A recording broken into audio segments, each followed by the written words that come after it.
Good evening, everyone. I am so excited to see you this evening. Tuesdays are one of my favorite days. They're days that we get new and amazing books, and today is a Tuesday that is fantastic, as many first of the month Tuesdays are. But my name is Stephanie. I am with The Novel Neighbor. If you're not familiar with us, we are a locally owned and independently operated bookstore located in St. Louis, Missouri. And so whether you're in St. Louis or you're outside of St. Louis, we can still be your independent bookstore. And we're so excited that you're here with us this evening. We have an awesome hour to spend together. I just got to hang out with both of our authors backstage for a little bit, and I just already can tell this is going to be an incredible conversation. So we are so excited that you are here. Just a couple logistics. Please feel free to drop comments, questions for our authors. We will make sure that we get to them at the Q&A portion towards the later end of the hour. But feel free to drop those questions in anytime. We don't want you to have a question and forget about it. Also, if you haven't already picked up your copy of Once Upon Another Time, the book that we are here to celebrate, please know that you still have all the time in the world to get it. We have plenty of stock at the store. We'd be happy to get it to you, whether you need to come pick it up from us or whether you want it to be shipped out. So without any further ado, I am certainly not who you are here to hear from. So let me just do a quick introduction for both of our incredible authors, and then we will be off to the races with our evening. Our first author is Brandon Mull, who you might know as the #1 New York Times bestselling author of the Fablehaven, Candy Shop War, Beyonders, Five Kingdoms, and Dragon Watch series. A kinetic thinker, Brandon enjoys bouncy balls, squeezable stress toys, and popping bubble wrap. If that doesn't feel familiar, especially after the past 2 years, I don't know what does. He lives in Utah in a happy little valley near the mouth of a canyon with his 4 children and a dog named Buffy the Vampire Slayer. Brandon loves meeting his readers and hearing about their experiences with his books. And Brandon is joining us to celebrate James Riley, who had a book birthday today. James Riley makes up stories for a living, so who knows what's true? So apparently we have to doubt everything that he might say tonight. He claims to be the New York Times bestselling author of 15 books over 4 series, including Story Thieves, Revenge of Magic, Half Upon a Time, and now a sequel to Half Upon a Time called Once Upon Another Time. But he also claims he's immortal and invented the pineapple, which he doesn't even particularly like. So who even knows? Brandon, James, thank you so much for joining us this evening. Thank you for having me. Great. Hello. Yeah, we are happy to be here. I'm happy to be here. You're here on vacation. This is amazing. Thank you for joining us here. That's right. That's right. Yeah, I'm in New Mexico. That's a Carlsbad Caverns hat purchased today. It was a really, really cool cave, worth seeing if you're ever in the southeast corner of New Mexico, which odds are not great unless you're drilling for oil. You're there to go to the caverns already. But if you come deliberately to go to the caverns, you won't be disappointed. They're pretty great. And I'm so happy to be here with James. He has got Once Upon Another Time coming out. Yes. And that has got to be thrilling. How you feeling? I'm feeling pretty good. I'm really excited to actually have people see it for the first time. Like I got my copy for the first time today, and it's amazing. I love how this looks. Look at all the books on the back. So so I'm very happy. I'm really excited for people to read this. It's one of, I love fairy tales anyway. That was my first series, Half Upon a Time. It was all fraction fairy tales. So to get back to this is a lot of fun. And I wanted to actually talk to you about, you've got a new book coming out in the Candy Shop War series, correct? That is right. Yeah, a little bit like you, where you had, Half Upon a Time, and in that series, you're returning to it. Yes. Candy Shop War has been my very slow burn series that I never had the whole series under contract. So I slid in an extra book when I could. It was, there's only 3 books so far. I'm working on book 3. I guess there's only 2 books so far. I'm working on book 3. Book 2 came out maybe 7 years ago, and book 1 was maybe 6 years before that. So it is a very slow burn series, but yeah, magical adventures happening in a normal neighborhood with normal kids. Is sort of the vibe, is kind of where we're at with Candy Shop War. No, so when I had Half Upon a Time come out, I planned on the whole series. And if you don't know what Half Upon a Time is, it's the story of Jack, who's up here in yellow. He is the son of another Jack. There are so many Jack characters in fairy tales. There's an entire family full of them. So this Jack is the 13th Jack, and he wants nothing to do with adventure or anything.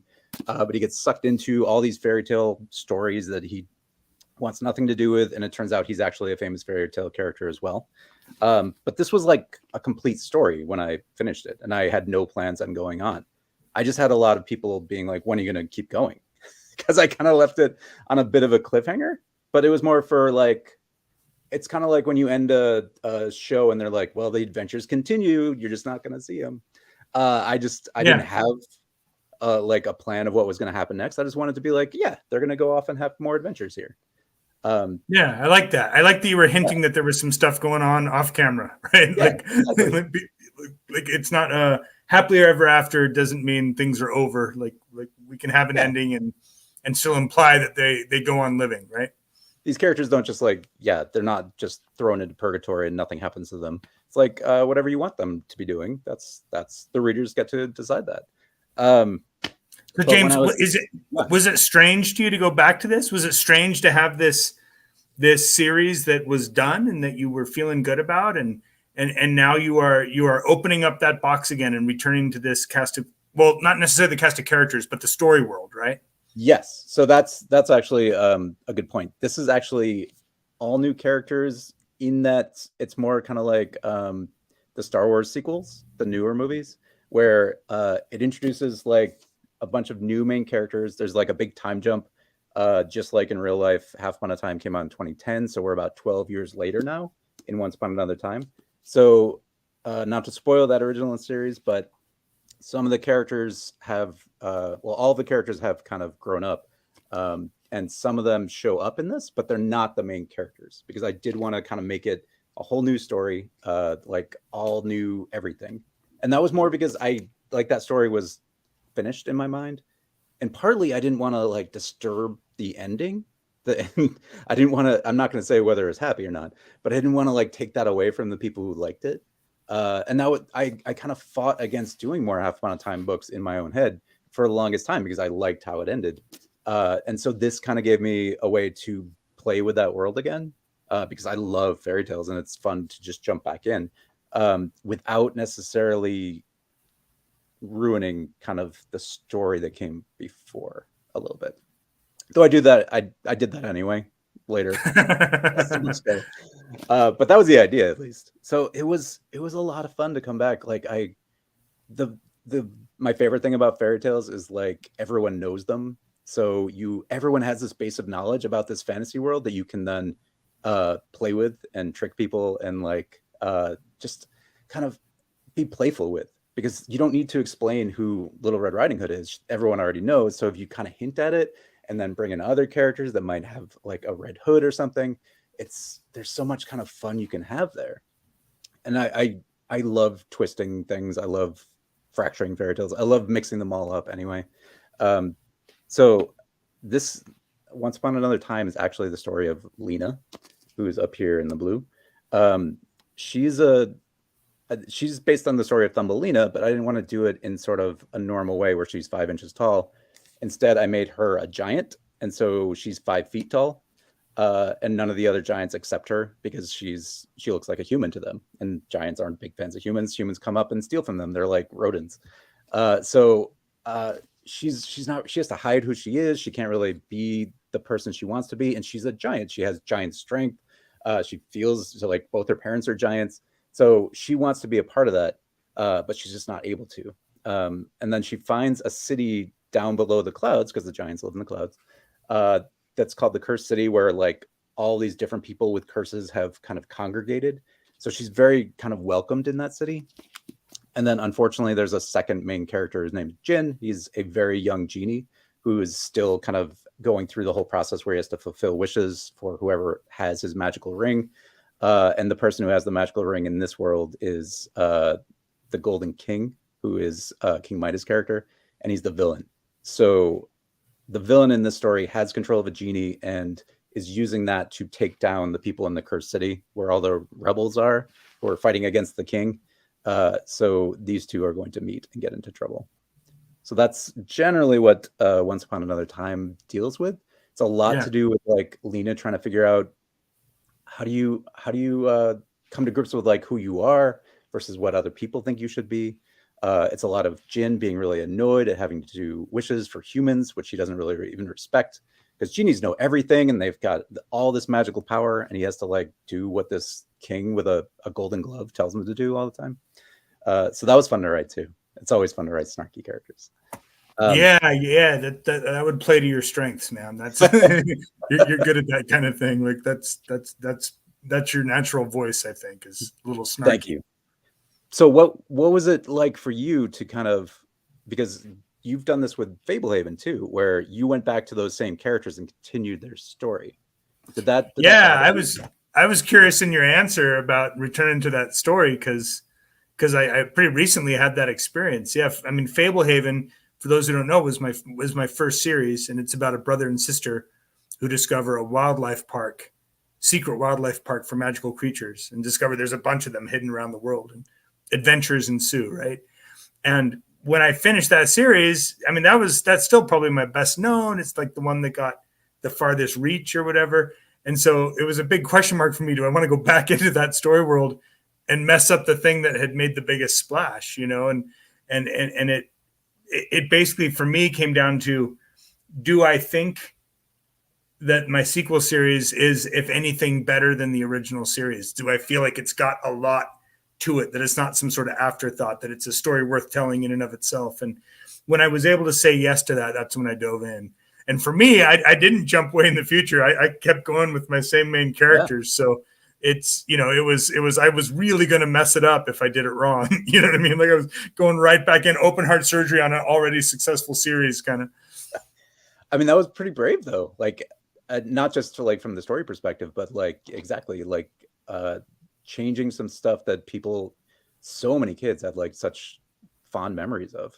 Like I read your books not when I was a kid, but like I loved them.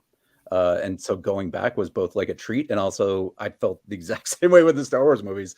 I was like, don't kill Luke. I really so nervous. But that's part of the fun. Like you're actually getting to see more adventures with them. So it was really fun for me, and I imagine it was like this for you. You can speak to it, but to be back in a story world that I really knew and loved. Yeah.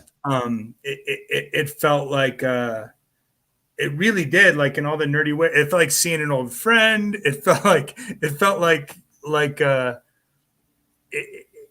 felt so like, to write my character Seth, whose voice is kind of near to me. It was so weird to be able to bring him back to life and be writing him again. And I have this friend named Jason, and he's kind of a cynical human being in some ways. And he says, as soon as the story is over, all the characters are, for all intents and purposes, dead and gone, because the story's done and they don't do anything else, you know what I mean? And so with Jason's logic, it felt like bringing everybody back to life. You know what I mean? It felt like, okay, there's still ongoing things happening. How about you? What was it like to, you know, I'm sure you've learned and grown and changed as a writer in certain ways. What was it like to kind of re-enter a story world that you had spent a lot of time in some years ago? I would definitely dispute the learning and growing, but I know you would, because that's the snark. More. I've gotten more books under my belt. It was nice to not have to focus on the old characters right at first, and that was part of the mystery of like where were they, what happened to them, which would only sort of occur to you if you read those. So if you hadn't read them, I didn't want you to have to worry about that. But it was nice to sort of play with that a little bit on the sides at first, just to kind of ease back into it. Just kind of like you, my character Jack from Half Upon a Time, his voice is probably one of the closest to mine.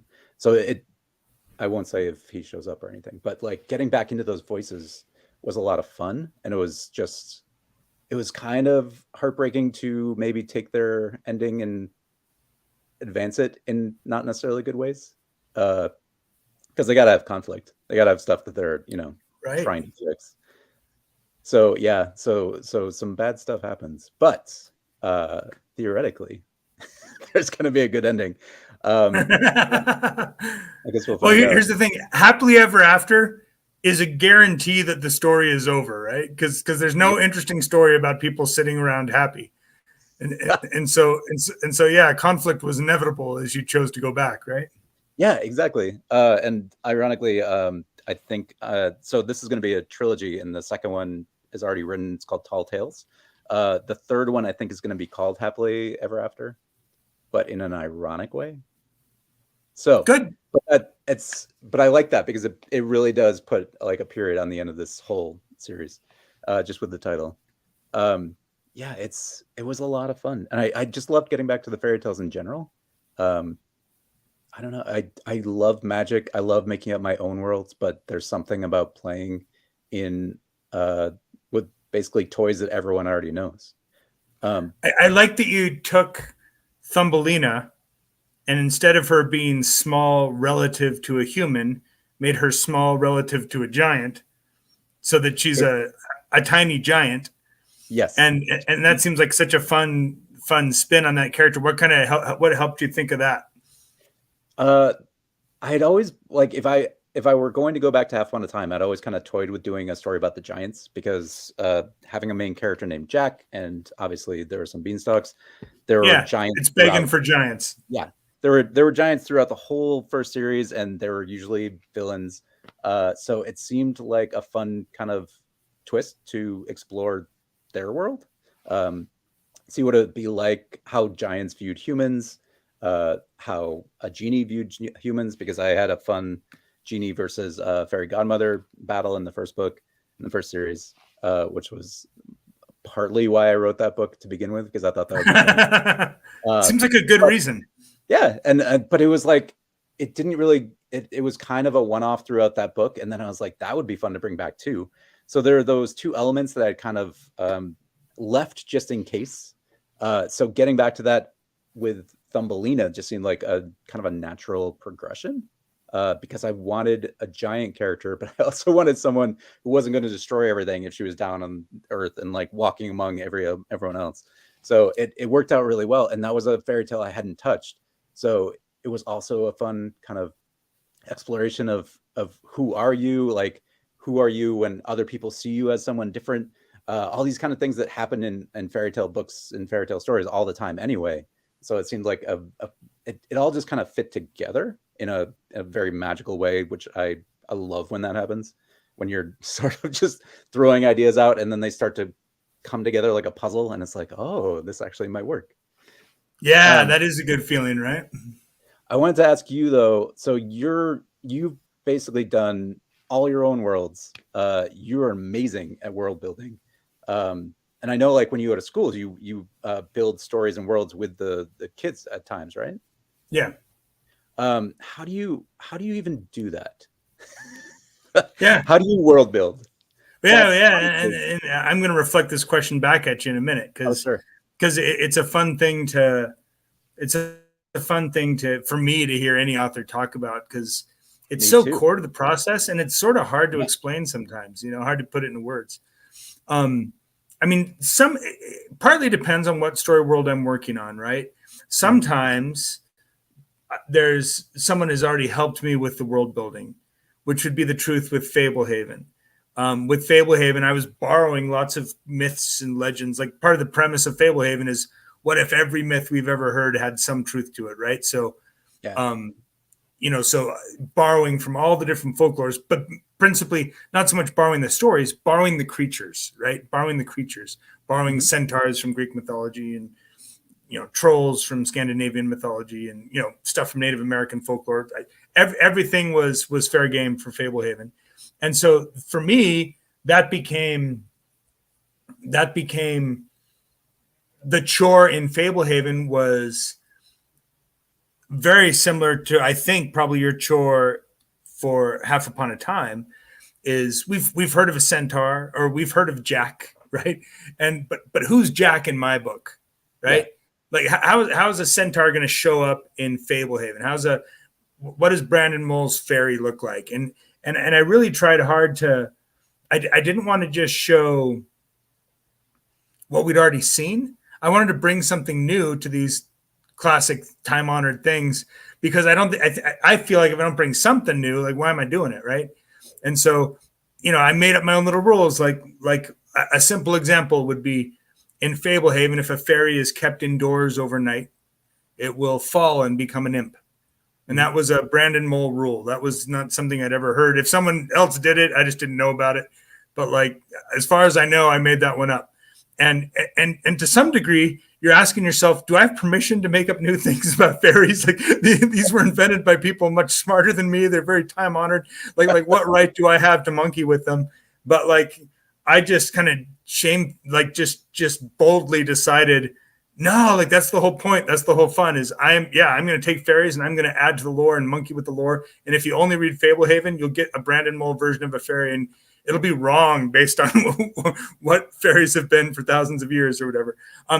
So that's one type of world building, right? Like the type of world building in like building off of Fablehaven is borrowing and then remixing, right? Yeah. So maybe that seems like a good segue into how did it feel for you to be doing a very similar thing except with fairy tale characters where you're kind of borrowing and remixing? Yeah, it definitely. So I kind of approach world building at the end of my kind of plotting process in some ways. So like the story idea always comes first, I guess, probably for everybody. But the thing that interests me is always like what's at the core of the story. And then as I go, I tend to world build that way. So I kind of build up what I need as opposed to something like Harry Potter, where it sounds like she had everything mapped out, like from character names to like people who didn't even show up in the books, like all these genealogies and everything. I'm much more of a like, oh, I need this right now. So I'm going to start thinking about this. What's in this scene? What's on camera? Yeah. Right? And so with fairy tales, I guess I'm not entirely truthful there because I did, I explored every sort of well-known fairy tale and a lot that weren't, just because stories like Donkey Cabbage are just so strange and no one ever hears about them, but it's basically right there in the title. It's a Donkey Cabbage story. Don't go looking it up. It's not worth it. But it's good that you could broadcast some obscure stuff so we can all get a glimpse, because that Donkey Cabbage has me instantly interested. Yeah. So I did that, and I figured out who. This was my first book too, so I was like, I wanted to reveal everything at once, and I had to hold myself back from like explaining that this character might be from this fairy tale, even though they appear to be from a different one. Like all of the main characters in Half on a Time really are like major fairy tale characters, and I had to hide that till at least book 2, which was painful because that's the whole point of why I want to tell stories, is so I can reveal secrets and stuff.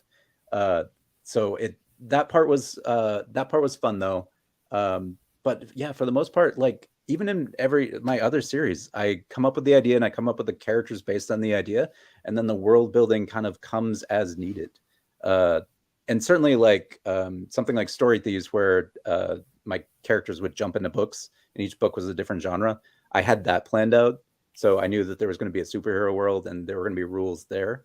But like the world building kind of comes up during my drafts. I'm like, this would be fun. Let me just mention this. Or let me bring in a character and have them have this history. So one of your favorites, or one of my favorite series of yours, is Beyonders, which is, I've complimented you on that many times. But is that something that you like approach differently then, like just from scratch? Yeah, so Beyonders it's maybe the other side of the spectrum from where I would call Fablehaven more of a remix of stuff I knew about. Beyonders, I very deliberately wanted to see some stuff I'd never seen before, right? Like my conscious thought on Beyonders was, I'm going to portal some kid into another world, and he's not going to find our mythology there. Like he'll find some new stuff, and it's not like so new that it's unrecognizable. I mean, we've still got things organized like with kingdoms and dukes, and there's similarities still to our world, but the specific races, I wanted to see races, character races. I'm talking races like trolls, that kind of races, like fantasy races. I wanted to see these guys. Like I made these guys called the Amar Cabal, who have seeds at the base of their skull, and if they get killed, the seed pops out. If you plant the seed, they regrow, they can live again, and the seed like preserves their memories. They can live over and over and have these long lifetimes, assuming that seed doesn't get destroyed.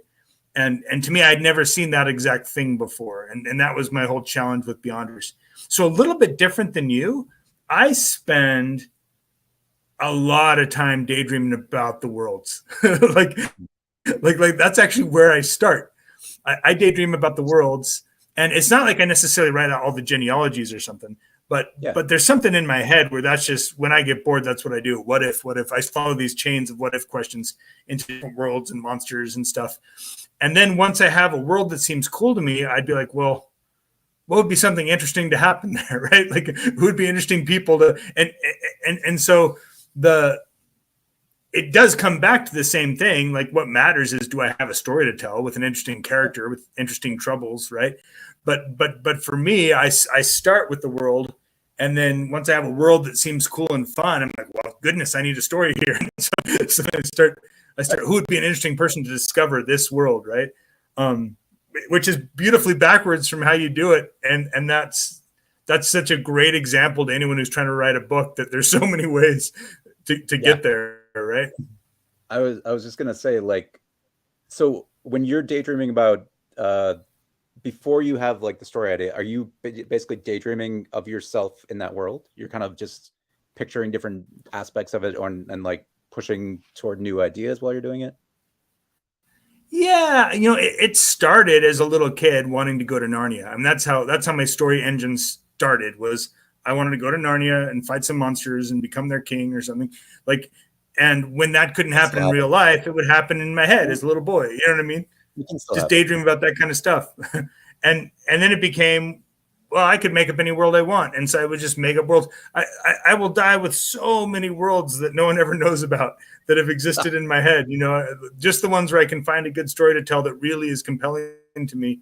And a lot of those story worlds I make up are just dumb, but there's some, like I'm going to write, I think probably still some of my best stuff, maybe my best thing is unwritten. It'll be a series I'll write after Candy Shop War. And it's a story world that's been cooking for a lot of years. And I finally found something that I'm excited about. And, that's to me, that's what bringing these new worlds into being, especially story worlds where it's like, wow, no one's ever taken us there before. To me, that's partly what gets me the most revved up or the most excited. I have to tell you something, which is that my kids love your books. And I love your books too. I think your storytelling voice is very fun and funny. But like my stepkids, when they knew I was, because I'm on family trip with stepkids right now, and when they knew I was coming in to talk to them, oh yeah, I read that his stuff. Oh, have fun time guy, yeah. So they were all like, they're next door in the other room, and they probably wish they were in here. But I said, guys, no, I know you won't be quiet. But like, and that's also my little mole kids. I mean, all those guys reading like your book. So I needed to make sure I said that just as an extra endorsement or something, as we're doing this, because it's legit. Like they're fun reads. I really appreciate that. I was gonna say, like when I daydream about whatever story I'm writing, I'm not picturing myself in the world. I'm imagining like it's a movie, and I'm with the characters, and I'm kind of going over like scenes over and over, repeating them. So it's fascinating to me that we have like such different processes. And I'm getting a little closer to that. Like the older I get, the more I get a little more distance and a little more like I'm seeing movie scenes, But yeah, especially early on when I'm just daydreaming about the world, I'm still kind of in it a little bit more. You know what I mean? Like, yeah, it is a funny difference. So here's a question: you've got like Story Thieves, you've got like Half Upon a Time. How much are you trying to deliberately make this stuff exist in the same story universe, or a little bit, or a lot, or what's your thinking on that stuff? Like, are you trying to link your different story worlds together? How much are you trying to? Because it's a thing. Like I've done it with a couple of my things, and readers sometimes really get interested in that and really like that. Almost kind of a surprising amount they really like when things link. But I was just wondering if you, what's your thoughts on that? Because I had Story Thieves where characters were jumping into other books, and that was my second series. I was like, I have to have them jump into Half Upon a Time. Or Yeah, so that makes tons of sense. Yeah. yeah, and so I did that in like a short story that was only on my website. But ironically, I set something up in that I had them, the Story Thieves characters kind of like get in the way of the Half Upon a Time scene where they're the fairy godmothers fighting the genie. And I had them mess it up a little bit. So this is probably a bit of a spoiler. So that the genie kind of has a part of it separate and become something new. And so I was like, you know, if I ever go back to this, I kind of just set something up here that I could use. So yeah, I won't spoil anything else. But I did that and it was fun. And I had them mention Half Upon a Time, and I put myself into Story Thieves as a character who had been like imprisoned by the bad guy. And so I came out and wrote the Story Thieves books. I basically stole their stories, which fit in well with the rest of the story. But yeah, so at But that that's so point, perfect with Story Thieves. Yeah, it was, it's perfect. It's like it's built to link to other story worlds. I mean, it's perfect. Yes, exactly. A perfectly linkable concept. Sorry, keep going. Keep going. No. That, which always reminds me that I was going to try to have them jump into Fablehaven, and you were kind enough to let me. And I wrote that story, like trying my best to write in your voice, which was amazing. I read Fablehaven over and over, just trying to do that. And we got to the point where it was almost going to come out in one of the books, and then no. Because of lawyers. But that was fun, and I loved that idea that they could actually meet actual real other characters, because my characters never feel quite so real to me as ones I've read about. Yeah, it would have been really fun. Like I had the good fortune to be able to see at least some of what you wrote for that, and I loved it. I was totally gung ho, man. Like that would have been really fun if it ever happens in the future. You know, like I'll sign off on it. You know, we'll try to figure it out. But yeah, it was true. Like lawyer starts, well, if they make a movie, or if this happens or that happens, like what happens with this character overlap, and it started to sound like a big enough mess that. Yep. Yeah. But it's one of those things that, like, you're right, exactly right. Story Thieves is like set up to basically encompass anything else that I could possibly write. So, and I already established that they have access to the Half Upon a Time world. My series after that was Revenge of Magic, and I was trying to do something a little more realistic, because the whole point of it was like, what would our world be like if magic showed back up? Say it had been around like in King Arthur times. So it's like, what if it came back now? How would it change everything? So it felt a little unfair to link that to Story Thieves and be like, well, it's still a fictional world. So I tried to separate them a little bit. But yeah, I'm happy to have them all. Like, I love the idea that there's like this James cinematic universe somewhere where they're all they're cameoing and stuff. I'll have a multiverse movie eventually. I mean, I love that stuff. Like, I would love to have all my characters join up, and it's like the Avengers team of fairy tales and Story Thieves. Yeah, it's definitely something I've thought about. I try to keep it subtle, just because you don't want to like leave people out if they haven't read one of the series or something. But yeah, I do that because I like it. I like seeing it in other people's stuff. I like, if I've read a Stephen King book and then you see him reference one of the characters just out of nowhere, like, it's fun. It makes you feel like you're kind of you're like, oh, I'm being rewarded for paying attention all of a sudden. Like, this is cool. Like, exactly. You feel like you and the author are like sharing this kind of little secret, and it's fun. It's always fun. Sharing a wink. Yeah, exactly. Cool. So I'm going to go broad with this question here. This is a broad question, but like, I mean, this is a question that I think about a lot, actually. Mm-hmm. Your stories in general, the stuff you're writing, have some sort of fantasy element to them, right? And I mean, and I understand this. I mean, for some reason, I don't know why, but that's what has the special sauce for me too. Like, that's what comes when I start inventing stories. It's got fantasy in it. But for you, what do you think? Why does that happen? Why does your brain generate stuff? Or why do you love to tell stories that involve magic or fantasy? Like, what takes you in that direction, James? I think there's like a natural metaphor for imagination with magic, because anything you can imagine you can make happen if you've got enough magic, if you've got a certain, like there are certainly rules to magic, and that's where it gets kind of fun and new and interesting when you put limitations on it. But like at its core, magic is about making things that aren't real. And like that's what storytelling is too. So I feel like there's just this natural connection between the two. That's my nice big answer. My small personal answer is I read a lot of fantasy growing up. And so I loved it, and I can't get away from it because I that's like, you know, everything's kind of perfect when you were growing up. Like you look back, you're like, that was the best age of TV when I was 12. Those were the best cartoons, stuff like that. So Right. it's like I have all these series growing up that I love, and I still recommend, like the Black Cauldron, amazing series about an assistant pig keeper whose pig tells the future. Like that's all you need for a series right there.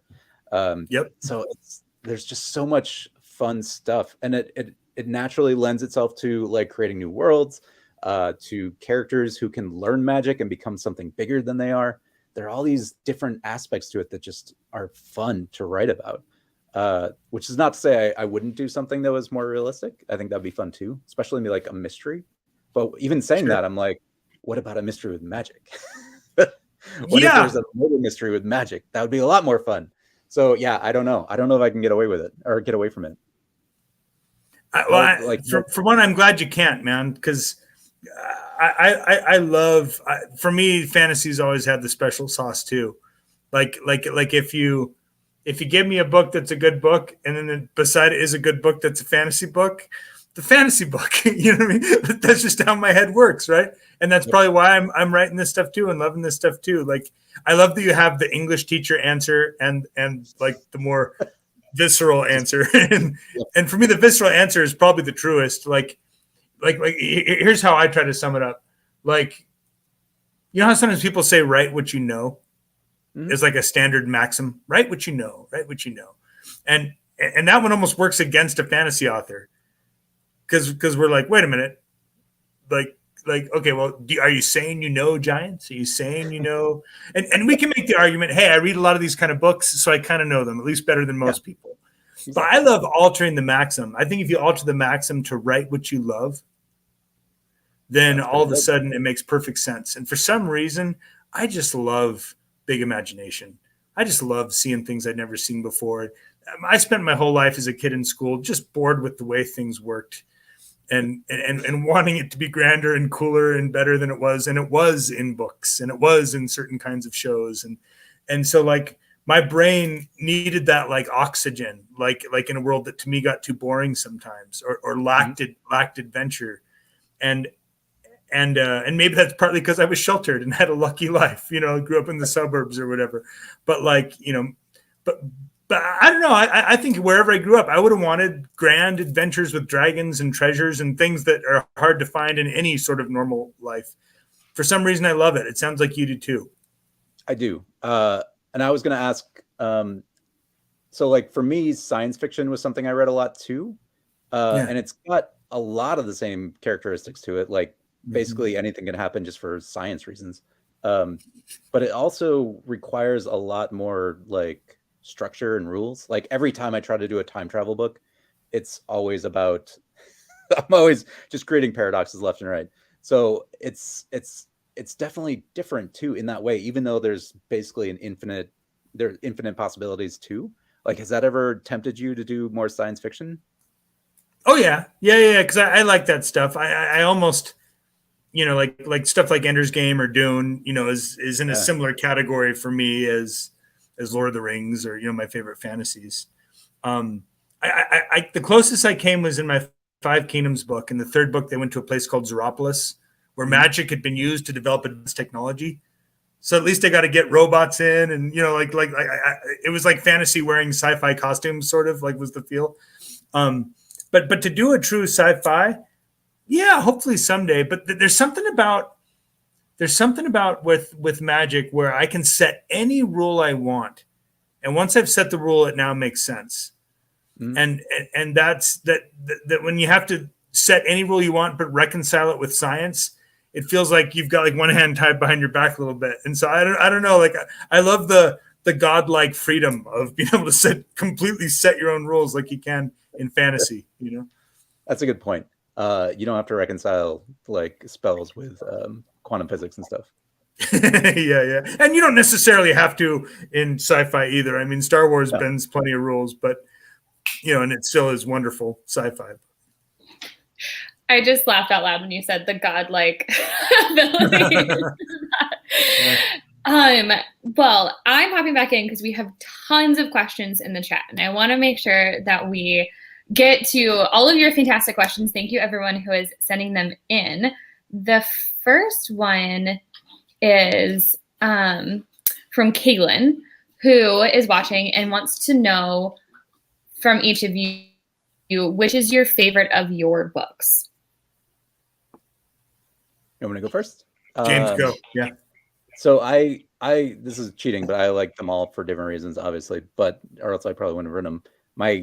The book I'm proudest of is one of the Story Thieves books, Pick the Plot, because one of the characters gets trapped in a choose your own adventure book, and he knows he's in the book and he knows you're reading about him, so he's basically arguing with you and hoping that you're gonna help him get out alive, and not get him eaten by dinosaurs, which is one of the options, and that just made my day when I got to write that scene.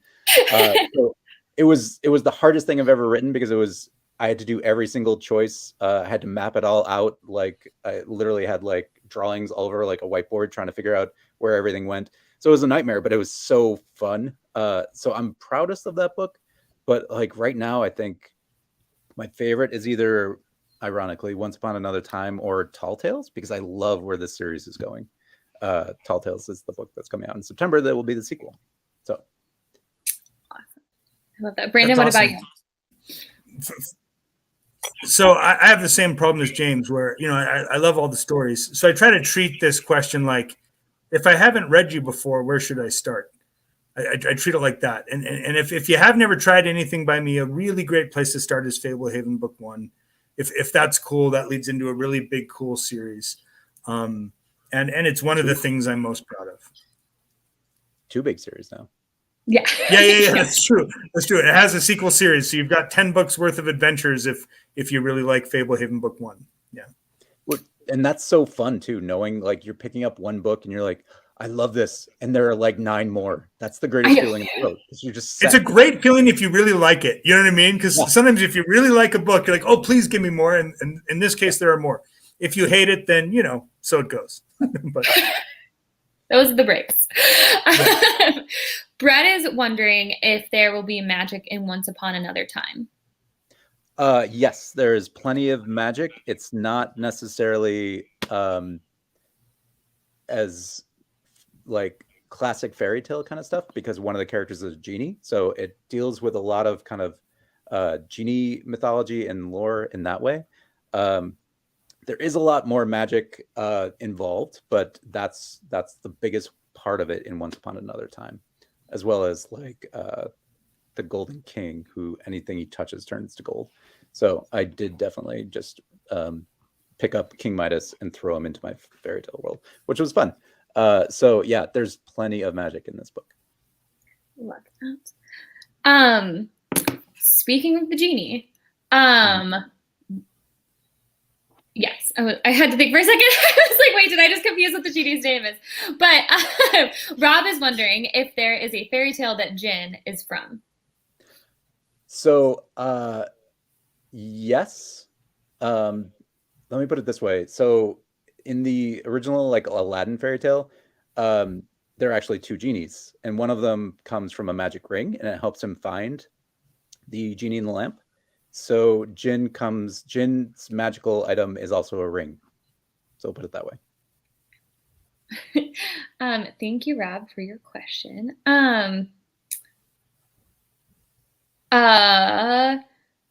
Baron, I hope I'm pronouncing your name correctly, and I apologize if I'm not. I say that for actually everyone that I've so far asked who said your name for, is wondering who your favorite character in all of the series that you've written is.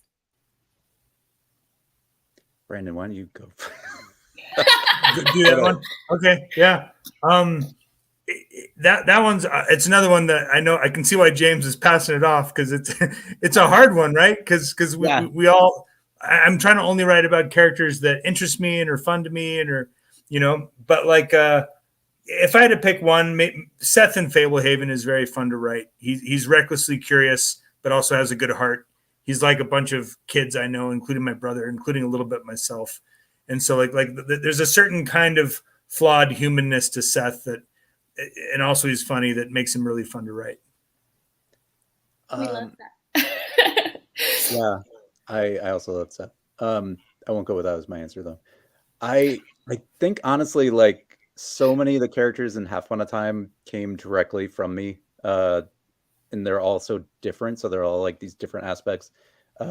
Jack is very ridiculous and he can't do anything right, and that definitely reminds me of someone. May, who is sort of a princess character, and without getting too much into her, is as just the most sarcastic character I've ever written, which was amazing, and I loved it. She actually gets her sarcasm stolen by a Rumpelstiltskin kind of imp, and it affects her so deeply. Like she has no idea how to interact with anyone for a while. So that was a joy. That's brilliant. My favorite character though is probably Lena from Once Upon Another Time, just because it felt really kind of amazing to delve into someone who is dealing with figuring out who they are. It's not something I typically have done with other characters. They're like figuring out the world and how that works, but she's really figuring out who she is and how she can like interact with the rest of the world. And that felt so different and new for me, and just kind of like something that so many people go through anyway. It just felt almost like truer than some of my other characters who maybe just came from like a princess who, like, if she gets stabbed with a spindle, falls asleep, who's also one of my favorite characters. So they all just come in. I don't know. It's hard to pick. Well, and it's funny that you bring up characters coming from you and having different aspects of you, because Kaylin was also wondering for both of you, again, which of your characters is the most like you? I would definitely go with like a combination of Jack and May between those two, because I that was my first book and I was just like, no one's gonna know who I am. I'll just put every part of me right in these characters. Lay myself out for the world to see. Yeah. It's not like I'm writing these for like kids. My parents aren't gonna read these. My siblings aren't gonna read them. Who cares? And they haven't, so it's fine. Yeah. This hypothetical Jack, who's exactly me or whatever. Just 3 or 4 different letters, and that's fine. Like, that's all you need. It's true that it is very hard to write a character without little pieces of yourself in them, even when you're really trying not to, because it's all coming out of you, right? So if nothing else, you're writing what you think a jerk looks like, or what you think, right, what a villain should be. But like for me, there's a character, Nate, in Candy Shop War, who is going through a very similar. When I was for my 5th grade year, I had moved from Southern California to Northern California and was in a new school. And that's the exact same situation that the character Nate's in. And I basically took my 5th grade year and added sinister magicians with magical candy. And so that character is the most like me. His sister is named Summer, which is my sister's name. Like I ripped off my 5th grade year with Candy Shop War. So that's the most like me, I think. You plagiarized yourself. Yeah. Pretty much. Yeah. Like I took a lot of details. Like anyone who knows the town of Clayton, California can recognize that town if they read Candy Shop War. Is there a character who's like the least like you though? A character that's the least like? Yeah, would that be one of your good question?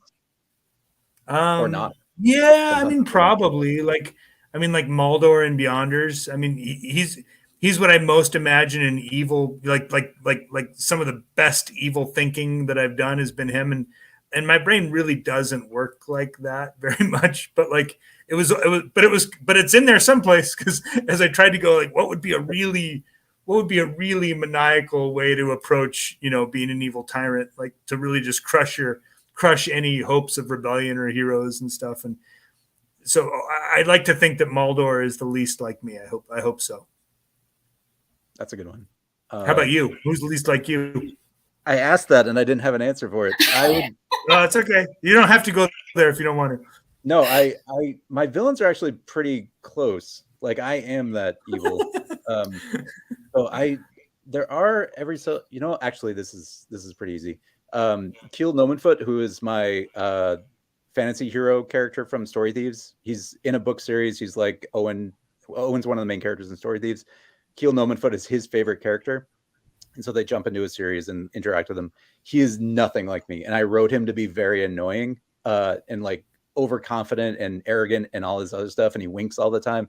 And he grew on me so much that I loved him by the end, but he is nothing like me. I was deliberately writing like just an arrogant character. And I don't know how it came out, like, and people love him. I don't know. Arrogant / cheesy, but he kind of works though. He kind of grows on you. And then he grew. I can see how that kind of character would kind of grow. That makes sense. Yeah. Nothing like me though. I love knowing now that you meant him to be like terrible though, because like you said, he is extremely loved now.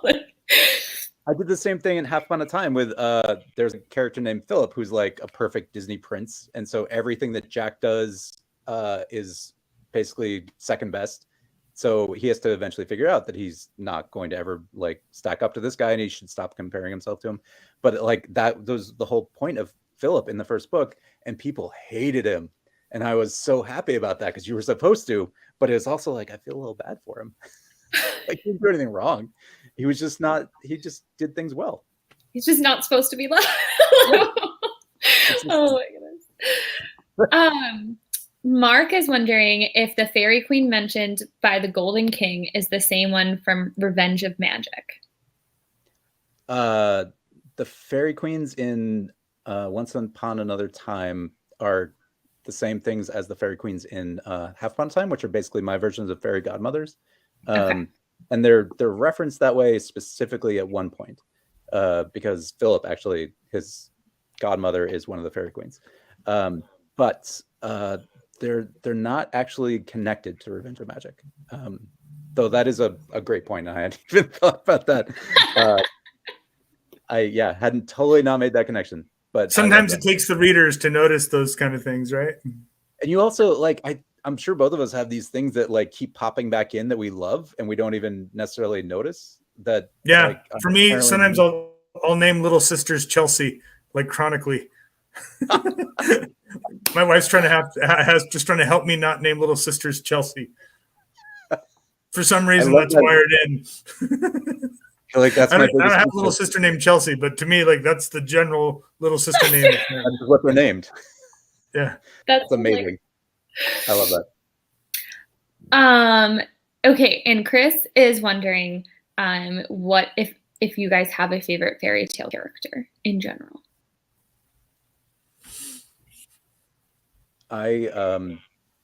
Mine is Ariel. Basically entirely from The Little Mermaid because that came out when I was like 12 and I completely fell in love with her. So that's my like guilty admitting here that but in terms of like actual characters I would want to write about and stuff, it's going to be probably any one of the Jacks because I love writing like clever characters who are not like strong or brave. They're going to figure things out by like their cleverness and their ingenuity, and like whatever problems they solve are going to be done entirely with their mind. So I love that. But I also just have a huge soft spot for Ariel. Yeah. Well, if that's the direction we're taking this, I've got a crush on Belle. So like when I saw Beauty and the Beast, that was around high school or something, and that was for me. I watched it over and over and liked it. I love the Gaston song, and I had a crush on Belle for sure. Aww. Let me tell you, Ursula, when you rewatch The Little Mermaid, she really grows on you. She's a scene stealer. She's a great scene stealer. She's great. Yeah. I thought of that actually because it's very funny that you just bring up Beauty and the Beast and Gaston because we end every single one of our virtual or non-virtual events by doing a little quick rapid fire this or that where you two have to weigh in. I'm going to give you two options and you have to pick one of them unless you really, really, really have to insert like a third option because we're so far off of like the two that you would pick between. So perfect timing. One of the first questions was about some of our villains and I was asking you to choose between Hook or Gaston. I would say Hook, but that's only because I can't get Gaston from like Disney parks out of my head now, with like, other people there, which is amazing. But I can't take him as seriously anymore as a villain. So yeah, I would go with it. And I'll go Gaston just because to me that is the funniest song in any Disney show. Like the Gaston song to me is almost perfect character comedy. I still think of like the scene where like he just eats all of the eggs like straight from Yep, that's the scene. Him in the hunting lodge. I'm eating eggs, like that pops in my head. Yeah. I use antlers in all of my decorating. If it just had that line, I was all in. I understood that man instantly. He's like pretty easy to know. You know all the words though, Brandon? It sounds like you probably do. I know a lot of those words. Yeah. No one persecutes harmless crackpots like Gaston. I know that's one of the lines, and that's another line where you're just like, that's a genius line. So good. Oh wow, I love knowing this. Knowing this now. Okay. If we're thinking fantasy, well, not fantasy, because one of these actually existed. Sorry, I just realized. Anyways, but if you have to choose between what you love the most and couldn't live without existing in your stories, or any stories, not necessarily your stories, but dragons or dinosaurs? For me, I'd lose the dinosaurs because dragons are essential for me. Yeah, that's tough though, because it feels like killing a part of my childhood where it's like, yeah. I mean, I would agree. It's definitely dragons, but that's heart-wrenching. Like whole Tyrannosaurus with his tiny arms is not. Thanks to Brandon and James, dinosaurs are once again extinct again. I know. That's why I had to like backtrack when I said, I'm like, I know dragons have never existed. Dinosaurs did exist at some point.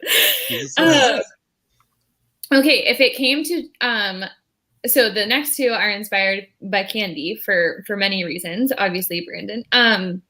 If you had to choose between like a type of candy category you couldn't live without, would it be chocolate or like our little like sweet or sour like gummy candies that we all adore as well?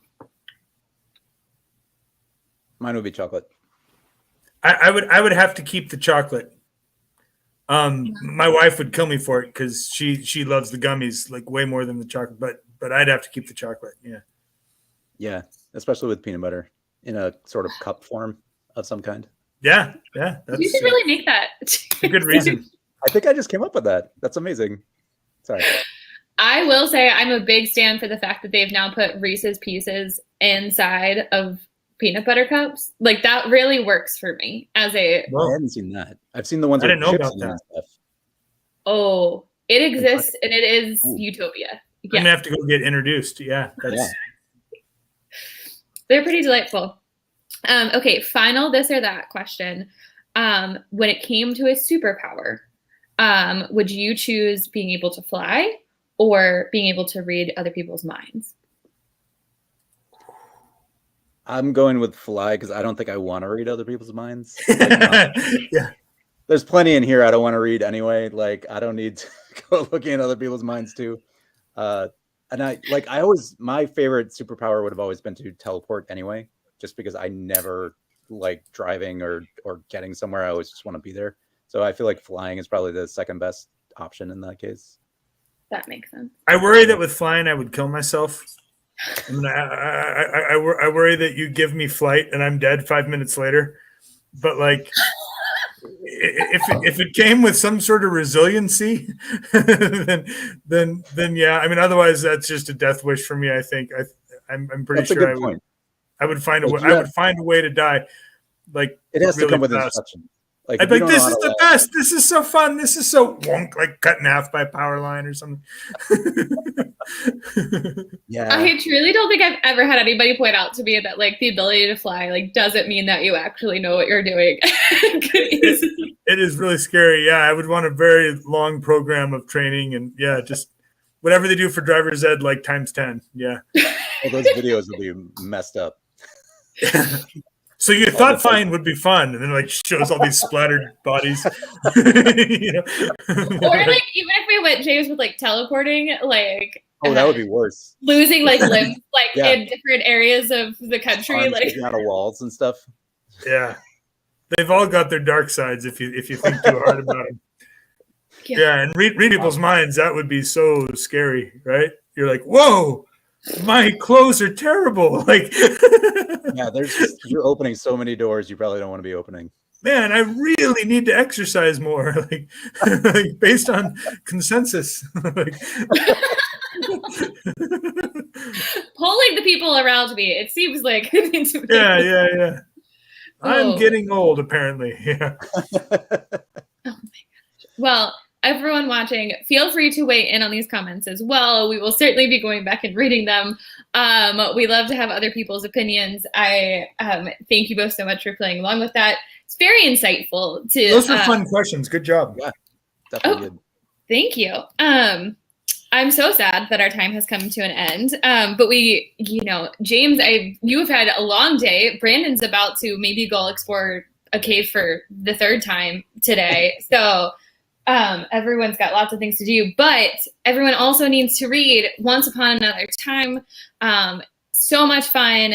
I mean, I know some people probably already went home and devoured it before this event, but obviously it's just an incredible book. We're so excited. James, thank you so much for letting us be a part of your launch. And if everyone hasn't gotten their copy already, again, we're happy to ship it to you, courier it to you, all of the things. We just want to make sure that you get this book. And James is also where you've sent off some signed book plates to us, so those are coming as well. So that's super amazing. James, Brandon, anything you want to say before we sign off for the evening?